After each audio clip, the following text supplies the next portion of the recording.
Thomas, but I want to learn Tanya today. I'll mention Yibis Thomas. A good Zach, the money Yibis Thomas.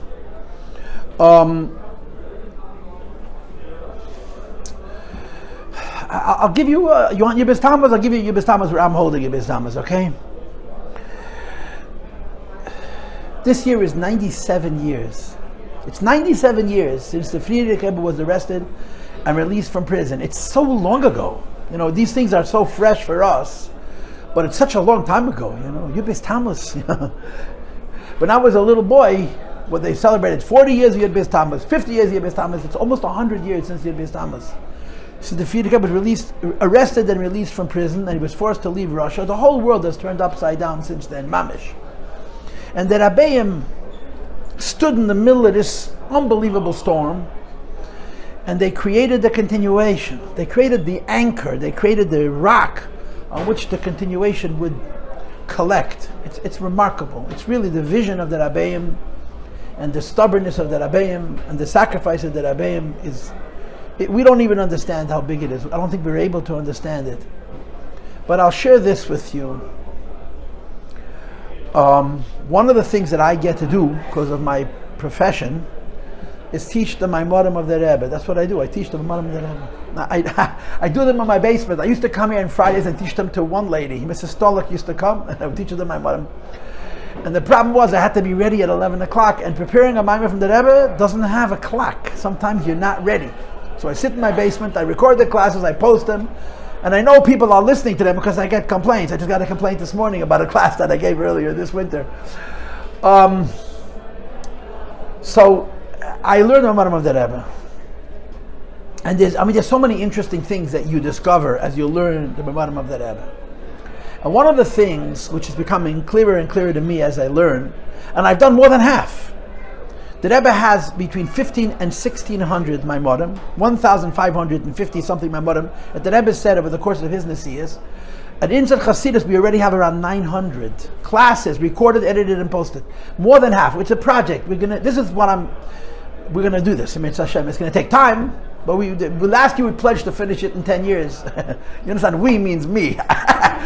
People can do. I have to record the classes. It takes a lot of time. But we're going to try our best. We'll do our best, whatever we can. But one of the things that there's so many different things you learn when you study the Maimorim of the Rebbe. And one of them is that the Rebbe is very, very, very into the Maimorim of the Friedrich Rebbe. Although in the Rebbe's Maimorim, if you study them, the Rebbe is so not fettered. He's not bound. The Rebbe does whatever he wants. Sometimes he's a mind from the Alter Rebbe, sometimes a mind from the Middle Rebbe. Whatever he wants, the Rebbe does what he wants.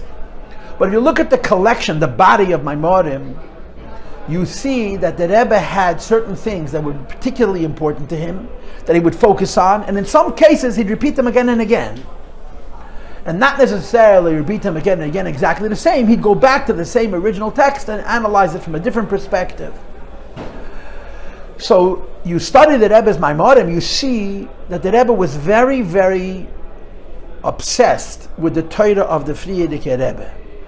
Now there's something you don't understand, and maybe this is disrespectful for me to say it that way, and maybe it's disrespectful to even make this acknowledgement. The Friedrich Rebbe's Maimorim are based on his father's, I think 100% of the time. There's a friend of mine who's a Eloi, a Goan, who has traced every Maimor of the Friedrich Rebbe to its source in Maimorim of the Rebbe Rashab. Every one, maybe with a few exceptions. The Friedrich is Maimorim based on his father's. And what he does is he copies his father's texts verbatim, word for word. And he puts in notes. He adds sometimes short notes, sometimes longer notes, depending on the Maimor, depending on the time. Sometimes the notes are very short, and sometimes he'll quote 4 words of his father and have a whole page of commentary. And you have to know how to look at a Maimor to see which is his father's and which is his own.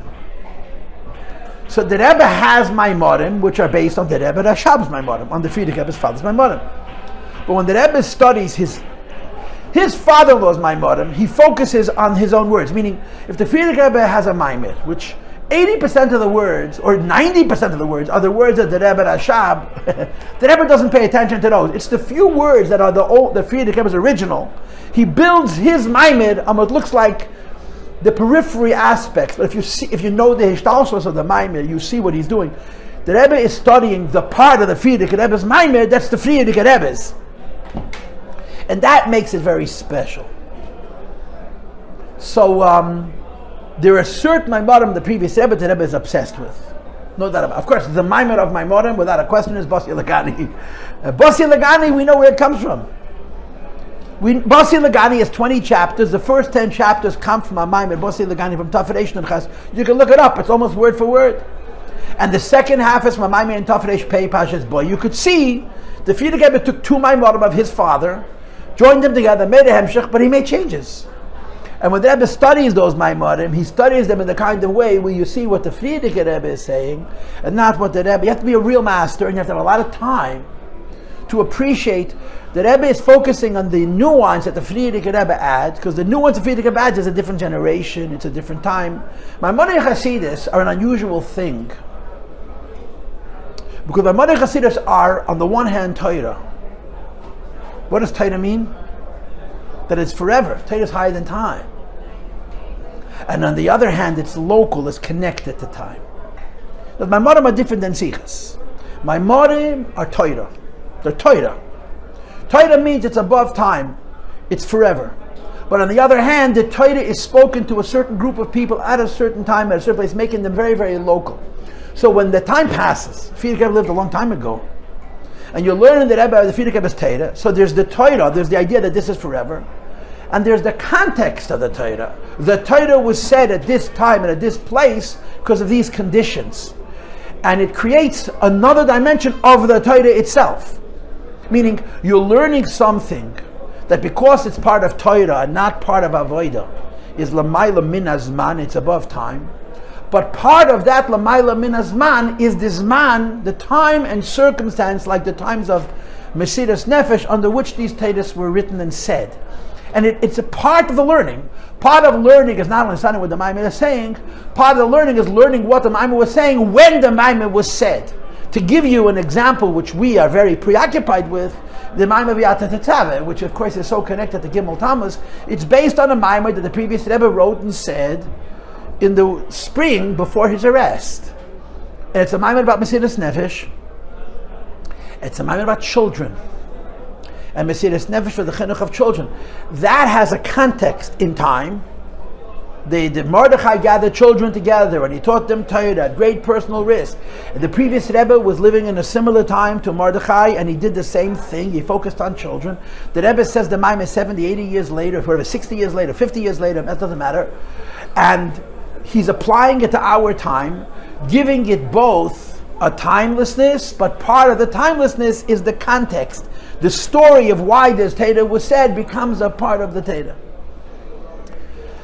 So I have an idea. So if you look at the Maimarim of the Rebbe, which Maimarim of the Frierdiker Rebbe is the Rebbe into? Of course, there's no doubt about it. Basi Lagani is on the top of the list. One level lower than that is the Drushe Chasana.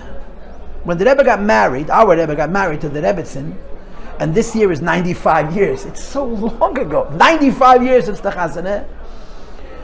The Rebbe said 5 or 6 Maimarim. The previous Rebbe said, I think 6 Maimarim.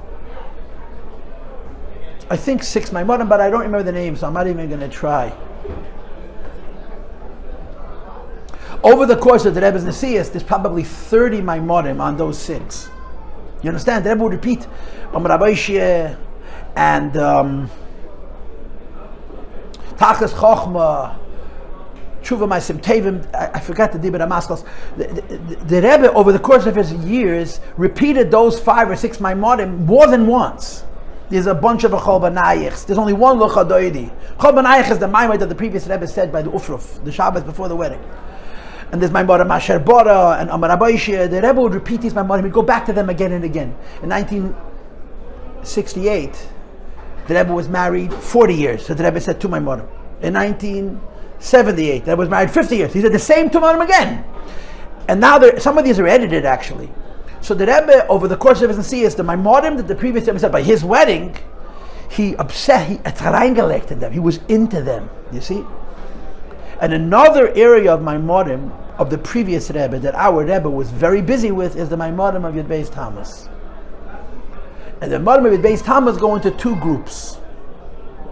The Maimorim that he said the year of his arrest, 1927, and the Maimorim that he would say in later years. So the previous Rebbe, in conjunction with Yud Beis Tammuz, I didn't count, but he probably said 20 Maimorim. From 1927 to 1945. After 1945, the Rebbe stopped writing and saying original Chassidus. He passed away in 1950. The last 5 years was retreads. It was old Maimorim that were being redone. So you have how many years? You have 18 years of Chassidus. Every year there was at least one Maimon Yud Beis Tammuz. Sometimes there was two. And the Rebbe would study these, but not all of them. The Rebbe had the ones he liked, like Nasata L'Riyechad Neis Lis Neises. The Rebbe said 5 Maimorim with that pasuk. I happen to be learning this year. The Rebbe said 3 Maimorim on that pasuk. It's one of the Maimorim that the Rebbe said one of the years. But then, and also Asara Shayoshim, the one that everybody Asara Shayoshim Eiskim Atayra, the Rebbe Rayatz gave that Maimon out for the first anniversary of his arrest and liberation. Asara Shayoshim Eiskim Atayra, the Rebbe said that Maimon, I don't know, maybe half a dozen times. It's the Maimon that the previous Rebbe gave out on the first anniversary of Yud Beis Tammuz in 1928, Tav Reish Pei Ches. But then you have Maimorim that the Rebbe said when he was liberated. The Frierdiker Rebbe was released unofficially on Tuesday, officially on Wednesday, and he came home on Friday. So between Tuesday and Shabbos, there's like 4 or 5 Maimorim. There's 2 Maimorim Baruch HaGoymel. There's a Maimer Avaya Liba Oizroi. There's a Maimer Suyudechem Kedri Baruch Hashem, and I think there's a 5th one. In a few days, the Frierdiker Rebbe wrote and said Chassidus 4 or 5 times, celebrating his liberation. And over the course of the Rebbe's Nesius, he said these Maimorim multiple times, many of them, some of them like 6 or 7 times, literally. But there's a very, very unusual Maimer, and I happen to be learning it now. So you asked for Yud Beis Tammuz, I'm giving you Yud Beis Tammuz. Min haMitzar Karosi Ko. The Frierdiker Rebbe said a Maimer while in jail. We all know that he was released from prison on Sunday, Gimel Tammuz, the 3rd day in the month of Tammuz. So Friday was Aleph Tammuz. Thursday was the first day of Rosh Chodesh Tammuz, sitting in the Shpalerka prison on Thursday. I don't know how he could have written it. I don't think he had paper. But the Rebbe said a Maimer to the 3 Chaver in his cell, who I don't even know they were Jewish. He describes the Frierdiker Rebbe describes who his cellmates were in detail in his Neshimas HaMaiser, but I forgot how he describes each one and their tzodes and their pain and their fear and their desperation, their personalities. Frierdiker Rebbe doesn't miss anything. Min haMitzar Karosi Ko, from the deep I cry to you. Now that pasuk has an end. Ononi b'merchav yo. You cry from the deep, and you are answered from the deep, right? Like the shofar, it's narrow on one end and it's broad on the opposite end. The Chazal say this. The depth of the cry determines the depth from which the response happens. Like Shir Amales Mima Makim. From the place, if the cry comes from a deeper place, so then the blessing comes correspondingly from a deeper place. But you look in the previous Rebbe's Maimer, he only says the first half. He doesn't finish Onani b'merchav. He was sitting in jail, and on that Thursday, I didn't know if he knew whether I don't know whether he was going to live or die. He probably didn't know yet. I don't know. But he said a Maimer in Shpalerka prison, and when he came out, he wrote this Maimer up. Now there may be Maimorim from the Rebbe Min haMitzar, there may be, but there are Rosh Hashanah Maimorim. Yud Beis Tammuz Maimorim and haMitzar don't exist. I happen to be learning the Maimorim from exactly 50 years ago, from 1974. Now is 2024, and there's 2 Maimorim and haMitzar, but they don't start Min haMitzar. The Rebbe said a Maimer, the beginning and the end is something else, but in the middle of the Maimorim is Maimer. So I happen to be learning these Maimorim Min haMitzar. This is where I am. This is what I'm teaching. So I taught Friday. That's what I'm going to teach today later in the afternoon, if I record, if there'll be time. Min haMitzar. The Frierdiker Rebbe is sitting in jail, and if you look at the original, it's so. I learned that Maimer as a kid. when I didn't have much of a brain, but I felt. The Frierdiker Rebbe just quotes psukim. Every pasuk in Tanakh that describes suffering is included in the Maimer verbatim. He just quotes the psukim. Tzaris of Avudi. It's just so. If you can get a hold of that Maimer, it's printed in a number of different places. He just quotes all the passages from the Tilim where David HaMelech describes what it means that you're being squeezed, you're being hameitzer. And of course, the thrust of the Maimer is that when you cry from the deep, and the Eibishter answers, the response comes from as deep a place on high as the depth of the suppression down here was. They're sort of equal and opposite. And the Maimorim approach it from different angles. One of the Maimorim talks about tshuva. When a mitzvah is the idea of tshuva. A person is in a difficult case spiritually, and he emerges from that space. So the koyach of tshuva is higher than the koyach of tzaddikim and all of that. And the other Maimon talks about the idea that it's not enough that Hashem gives you. It's not enough that Hashem gives you. It's very important that what Hashem gives you goes to the place that it needs to go. One of the things that philosophers say is that infinity is random. Apakursim say this. Infinity, if it's infinite, it doesn't have any judgment. No one's good enough and no one's bad enough. Infinity is random. And it's actually in Chassidus also. Darkness like that. Infinity is random. Infinity is random means infinity is very great, but it doesn't have any judgment.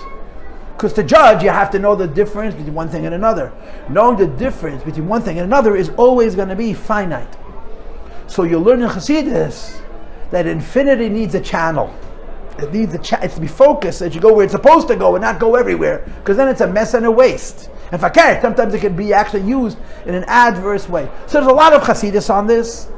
The Nakuda is that there's something called Chitzonius HaMakif and Pnimius HaMakif. Chitzonius HaMakif is this notion of infinity is random. Pnimius HaMakif, the Eibush himself, he isn't reasonable, but he's in charge. The Eibush is not logical, but he's the master of the world, and there's a purpose and there's a direction. So one of the things that the Rebbe says in these Maimorim, in Hametzah, is when you suffer, and you know that after the suffering comes great blessing, the blessing has to go to a good place, has to manifest in a constructive way. This is the Maimorim. So the Frierdiker Rebbe is sitting in Shpaleka, he's sitting in Shpaleka prison, and he says a Maimon, and I'm assuming that after I read some place that the Frierdiker Rebbe used to write, he had no paper, but he was a lot of smoke. So he had papyrus papir, you know what that means?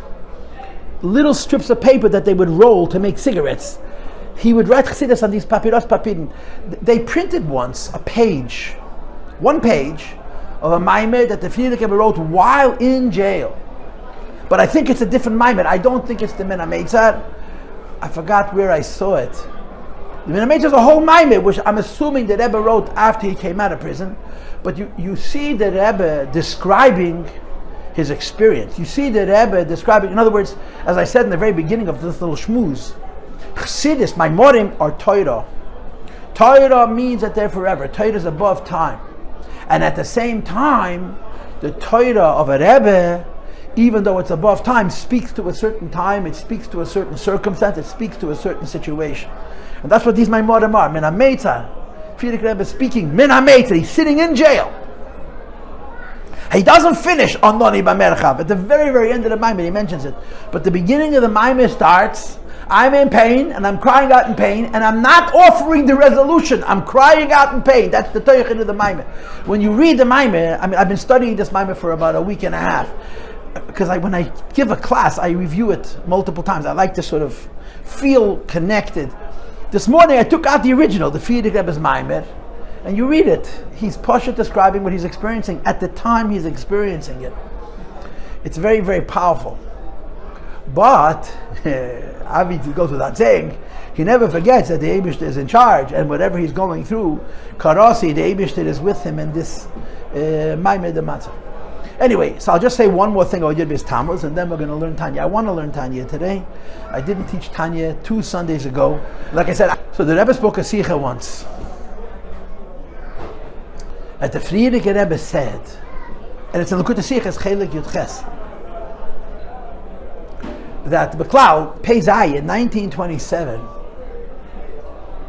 the Frierdiker Rebbe said himself, "Far Pei Zayin hab ich sich stark geschrocken." When the year 1927 was approaching, the previous Rebbe said, "I was afraid of the year. 5, 6, 8, 7. I was afraid of the year." It happens to be a leap year, and leap years traditionally are difficult years. Of course, the Rebbe turned leap years into the greatest thing in the world, but that's the Rebbe for you. Traditionally, leap years are not good years because they're corrections. The leap years, correction means something isn't right. And the Rebbe turned it around. Are you kidding? The Baal Tshuva is higher than the Tzaddik. The leap year becomes the greatest thing. Leave it to the Rebbe. But the Rebbe said, "Far Pei Zayin hab ich sich stark geschrocken." I was very afraid. Getracht habe ich nicht wegen sich, getracht habe ich wegen Chassidim. Meaning, I never thought it means me personally. I was thinking that it means Chassidim. The fact was, the previous Rebbe survived with his life intact. You know, as they say in the stories that you're not allowed to teach children anymore, by the hair of his chinny chin chin, you understand? It was a big ness. It's an unfathomable miracle. The story of the Frierdiker Rebbe surviving that night, the night that they arrested him, they arrested very, very important clergy from all religions, all over Russia, and shot them on arrival. Like 20 men, very powerful people, who belonged to the Greek Orthodox Church and other religions. They arrested them, and before there could be a protest, they were shot. The Frierdiker Rebbe was sent into a room. He was supposed to walk through that door, and boom, boom, boom.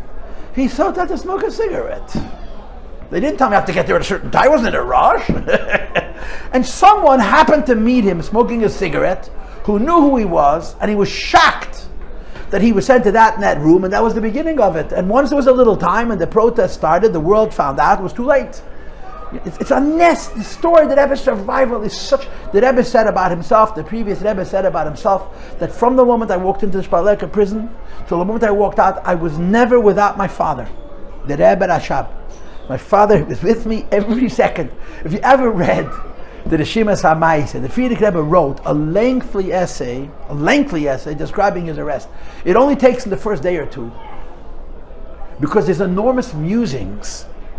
He would daydream, and he goes back to his childhood, and he writes them down. A trip and a story. It gets very, very. He goes off on all kinds of tangents that he was musing. But you also have what he calls Oises HaMachshava. He's talking to his father. And he writes, the Frierdiker Rebbe describes Abba Mori. He's talking to his father who had passed away. And you could feel the power of it, the intensity. He's sitting in Shpalerka. They're going to shoot him. And he's conversing with his father. And he writes it down for posterity. You could read it. He has dots. You know, he writes, he's talking to his father. It's very hard to appreciate the power of it. It's impossible to understand what it means, a Rebbe talking to a Rebbe, but it's very, on an emotional level, it's incredibly powerful. So there's a lot of stories about the year Pei Zayin. One of the most poignant is that when he blew shofar, Rosh Hashanah, so I don't know if he blew the shofar or somebody else blew the shofar, but he was Masada the shofar. He prepared the blowing of the shofar. So the beginning of Tkiyah Shofar is Lam Natseach. You say Lam Natseach 7 times. It happens to be today's Tilim. Today's Ches. So today's capital you have Mem Zayin, Lam Natseach, that you say before Tkiyah Shofar. So when the Frierdiker Rebbe was starting the proceedings and he said aloud Lam Natseach, he cried out, "I serce Lam Natseach."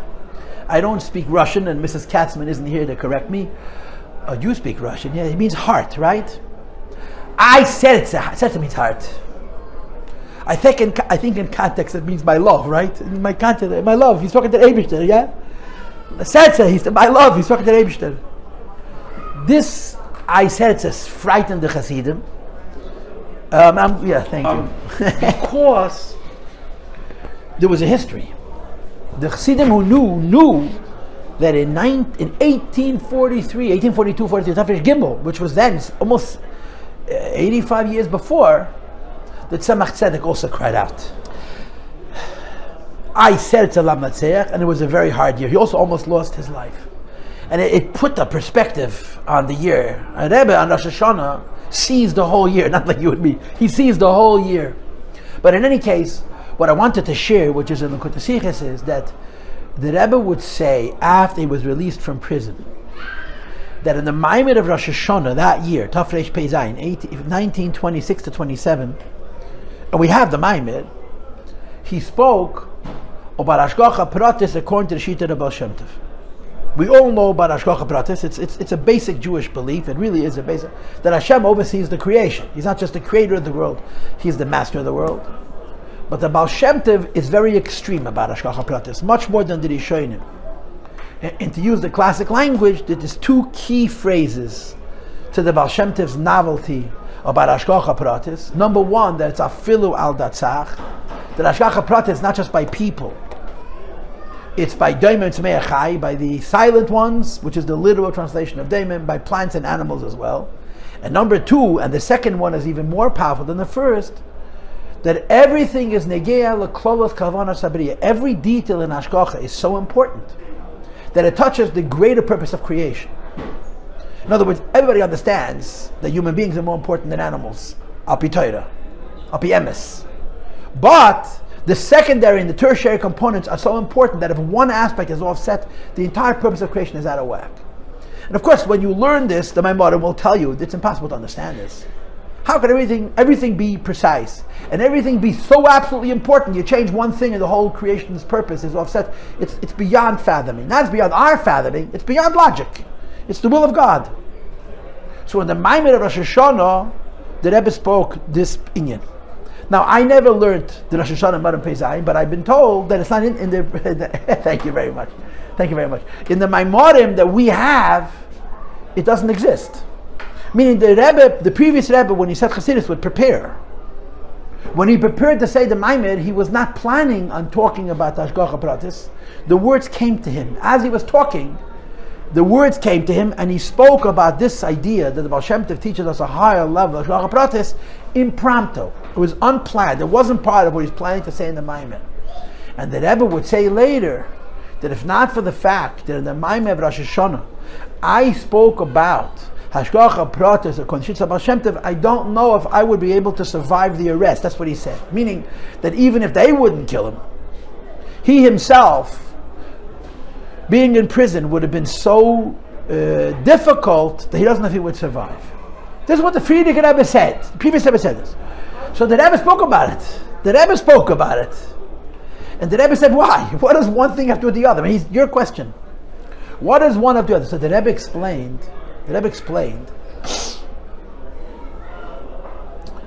that a Rebbe is different than everybody else. And this is very deep. It's very deep. And the truth of the matter is, on the one hand, it's very hard to understand. But on the other hand, it really does explain a Rebbe. All of us have a private life.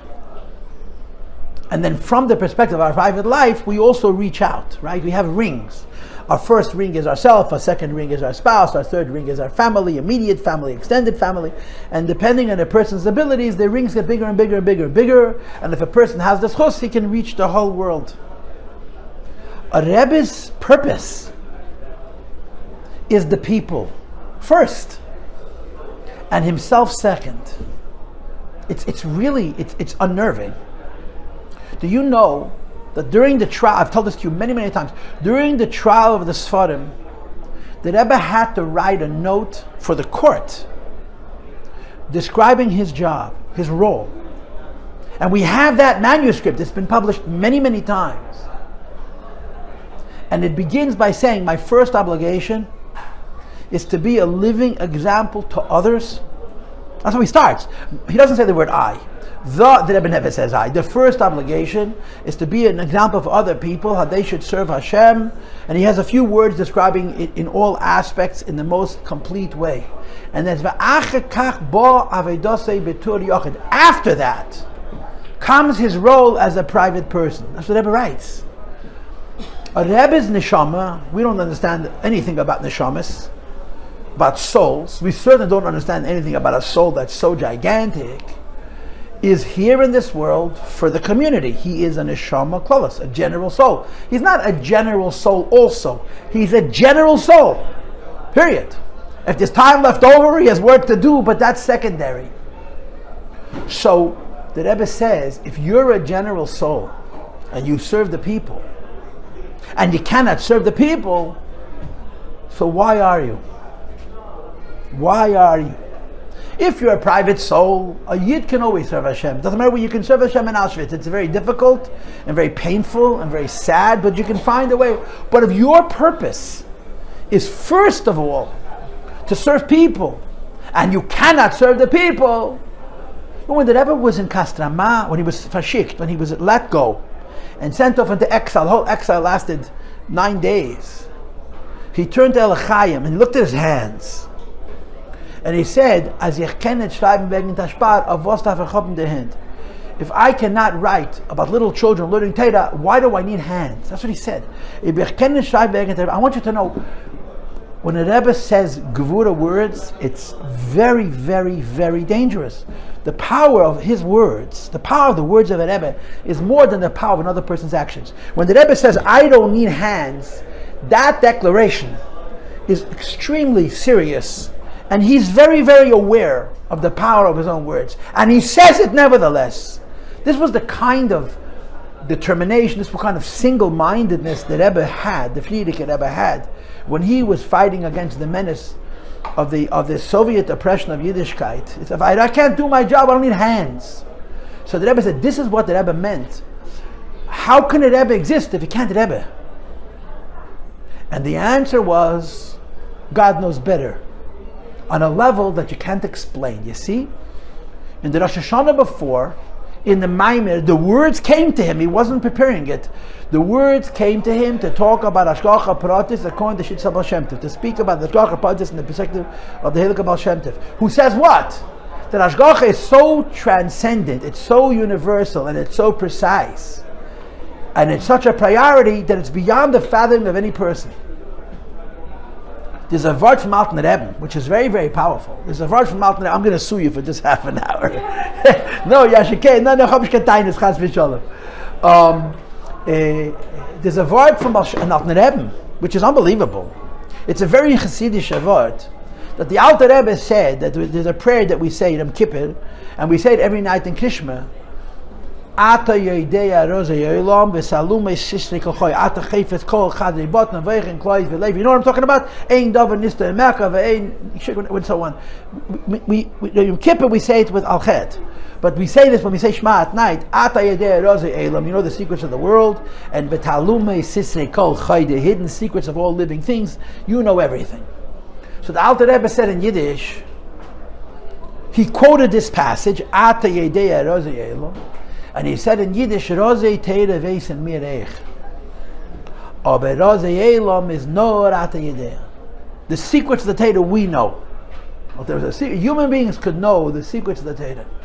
But the secrets of the creation, only you know.